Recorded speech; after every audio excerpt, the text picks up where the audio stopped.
Let's move over to the pass catchers for love-hate, and the love list starts with Malik Nabers of the New York Giants, and we got to hear from Nabers, who makes it known he wants the ball.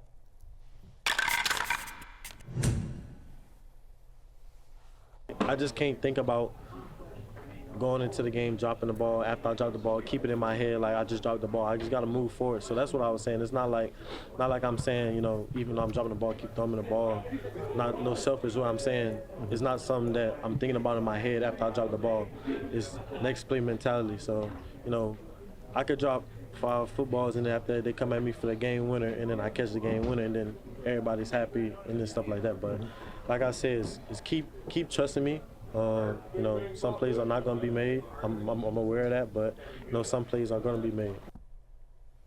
Giants rookie wide receiver Malik Nabers. Since week 2, here's the good news, Jay. He's averaging a 39% target share. The problem with this Giants offense, how much do the targets mean right now? Hopefully this is the week where Malik Nabers starts to look like a superstar again. He's a top 10 play for Matthew. Yeah, very favorable matchup against the Saints, who've been getting completely lit up by opposing wide receivers. Marshall and Lattimore gone doesn't help there. And the thing with Nabers, as much as there have been the complaints about not getting the ball, he has this massive target share. Like, he would be one of the favorites in the NFL this week to lead the league in target share among wide receivers who play a lot of snaps. But how do you think, Connor, going from Daniel Jones to Tommy DeVito to now Drew Lock, how does this change Malik Nabers and the type of receptions he's going to get? Well, Drew Lock's a guy that can throw the ball down the field if you need him to. You absolutely want Lock playing over DeVito for the sake of Nabers. And once again, he gets so many targets that he's always fantasy viable and has a floor. The thing that we miss about Malik Nabers or know about him from college, Lawrence, is this is somebody who should be catching 50-yard touchdowns, who should be having more explosive plays. Not,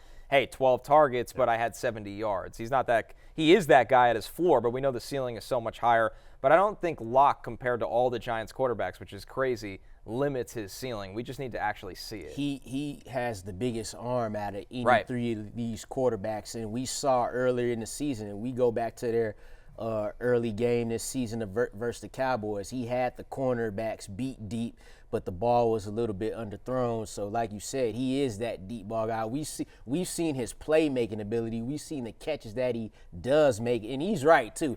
Them drops don't matter. They don't matter in real life, and they don't matter in fantasy because ain't no minus points for drops in fantasy. And now you get the opportunity with Drew Lock's bigger arm to go against this Saints defense who, over the past 4 weeks, they've been allowing the most fantasy points to wide receivers. They've allowed 17 or more fantasy points to receivers during that stretch. So, yeah, we love Malik Nabers this week. Malik Nabers at wide receiver 8. Right behind him, Drake London at wide receiver 9. Lawrence, he's got a 35% target share over his last 3 games. The problem is Kirk Cousins does not look like the Kirk Cousins of old. The good news is, similar to Malik Nabers, London gets his targets. Yeah, we was talking about this yesterday, right? Like, who else in that offense can you be confident in starting besides Bijan?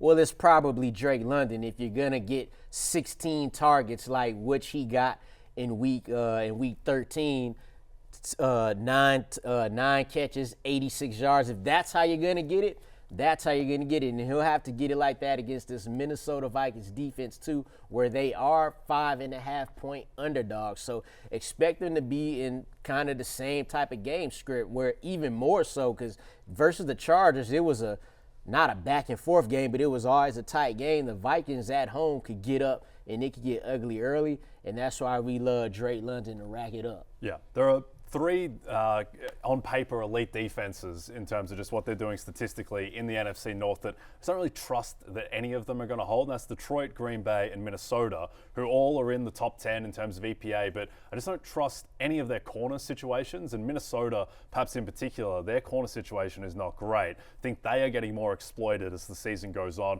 Same thing happened last year, where I wonder if there is an element of the league kind of catching up to Brian Flores as the year goes on, because it is so exotic and so much of it might be a little smoke and mirrorsy, even if it is a good defense overall. The good thing about London is that he's getting so many of his targets in the slot, which just makes him so much more resilient and stable in terms of his production. But I mean, the question here, Connor, is just like, what is Kirk Cousins? Like, what is the expectation this week? Because everyone has poured dirt on him. And I just think back to how bad he looked in week 1. against the Steelers, where TJ Watt just had him on a platter and he didn't look like an NFL quarterback. And then after that, he goes on this great stretch where he's, comeback player of the year favorite, and they're 6-3. And I wonder if, I know he wasn't great in the previous games against the Broncos and the Saints, but I wonder if there is an element where he just kind of lost his head a little bit against the Chargers, and whether he will bounce back. Big game going back to the team, obviously, that he played for. I think what concerns me is physically just doesn't pass the eye test. You see some of these balls float, hang. He's not driving the ball. London's a guy that can play inside and outside, so he's going to get his. But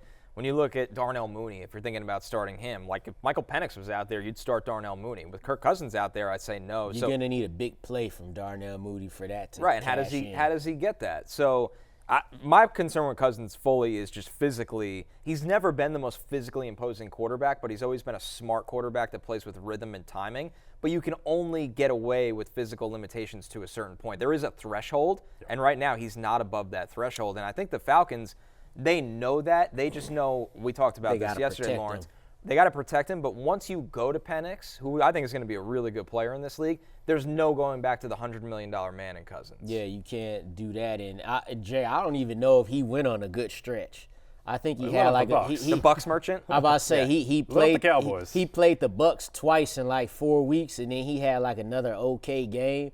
And other than that, man, it actually for them to.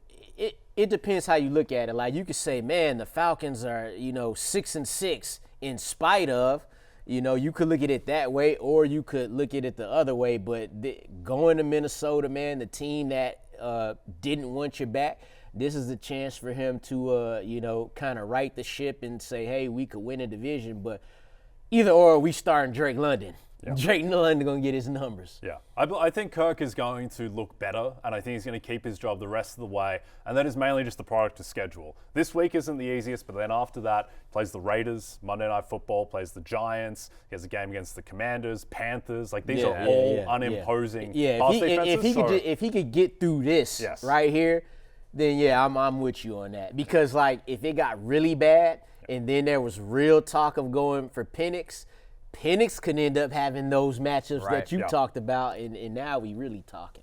What you have to wonder is, and maybe this is why they didn't want to throw Penix into this, can Cousins mentally capitalize against Flores' blitz-happy defense, where he's smoking things out pre-snapping, knows where to get the ball out to? I mean, that's what you're hoping for. I don't think the Vikings, I don't think they have the best defense in football, but they might have the single worst defense for a rookie quarterback to make his first start in, because of just how confusing everything is. Yeah.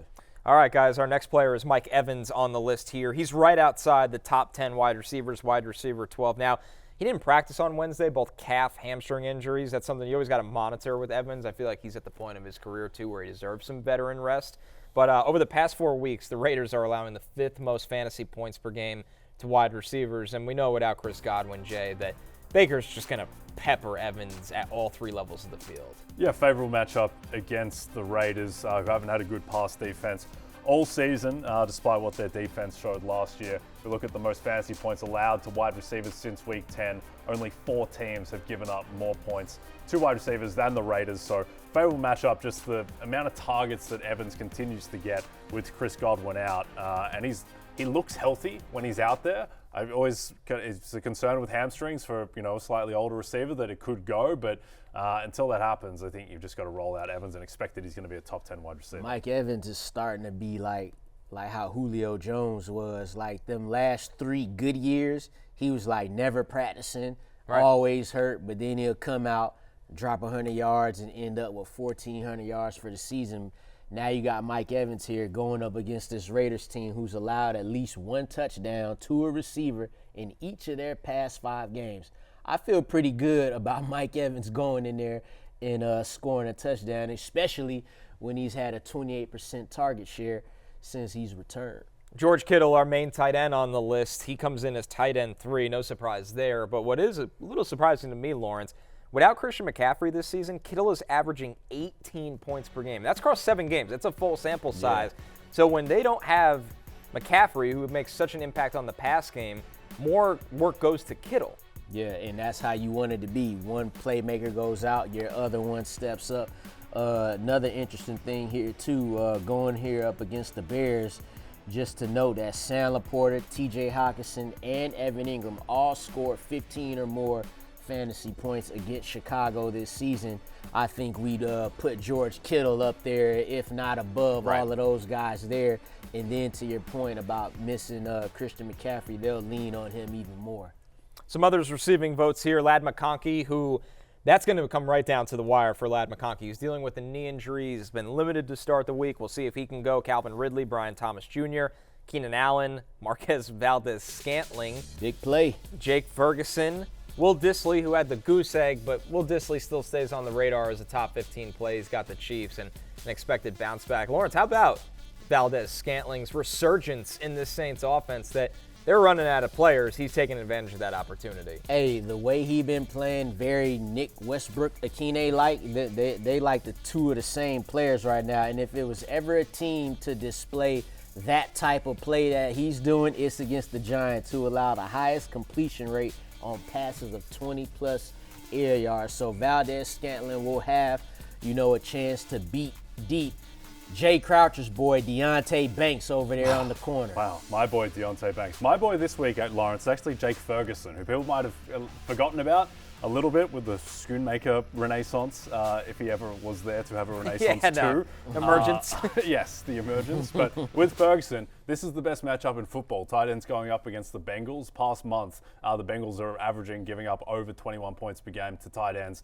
We saw what the great Pat Fryermuth did to them, eviscerating them on the weekend. So Jake Ferguson, forgotten man, he is certainly viable this week. Brian Thomas Jr. also on this list, and I'm sure some people are thinking Brian Thomas Jr., he'll have Mac Jones throwing him the ball, which is a big downgrade from Trevor Lawrence. But the Titans starting corners, L'Jarius Sneed, who's been out, and Chidobe Awuzie are both on IR. Lawrence, are you still starting BTJ even with Mac Jones under center? Yeah, I'm going to start him. Just too good of a player. You saw a little bit of hope out of Mac Jones last week for the first time this season. So when you get in there with a backup quarterback, and we talked about this with Malik Nabers too, when you get in there with a backup quarterback, they know that their job is to get their best player the ball. That's Brian Thomas Jr. The thing about BTJ as well is that even though he had a solid game on the weekend, he could have had 200 yards with how he was underthrown, overthrown, some misses. It's been his life. As good as Jaden Daniels is, when you watch the LSU tape, you said that almost every other week as well. Brian Thomas Jr. could have 300 yards this game. So that raises the ceiling for him. The last one I want to talk about here, Jay, is Keenan Allen.